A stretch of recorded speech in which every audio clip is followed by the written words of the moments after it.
Hello friends, కల్కిలో ఒక truck అయితే use చేశారు కదా, మనం ట్రైలర్లో కూడా చూసాము. సో రీసెంట్గా హైదరాబాద్కి వచ్చింది ఐమాక్స్ ముందు, నేను మూవీకి వెళ్ళేటప్పుడు చూశాను.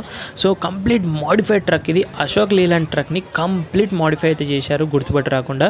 10 వీల్స్ యొక్క టైర్స్ ఉన్న వెహికల్ ఇది. క్యాబిన్ మొత్తం చేంజ్ చేశారు. కాకపోతే ఈ వైర్స్ ఇవన్నీ కూడా డమ్మీసే. చాలామంది రియల్ అనుకుంటున్నారు, అవి ఏవి కూడా వర్క్ అవ్వవు. కేవలం వెనకాల గేట్ ఓపెన్ చేయడానికి హైడ్రాలిక్ తోటి ఒకటి పెట్టారు, మిగతా అన్ని డమ్మీస్. సో మీ స్టీరింగ్ చూస్తేనే గుర్తుపట్టేయచ్చు. సీట్స్ అంతే కూడా చేంజ్ చేశారు, అండ్ వీల్స్ ఇవన్నీ కూడా.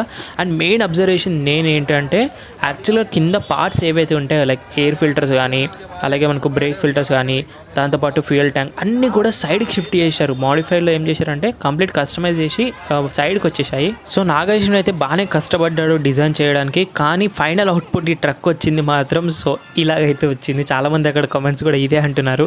సో వెనక నుంచి చూస్తే కంప్లీట్ ఒక చెత్త ట్రక్ లా అనిపిస్తుంది నాకు. అలా అనకూడదు, బట్ చాలా కష్టమైతే పడ్డారు. మొత్తం ఐరన్తో చేశారు, కొంచెం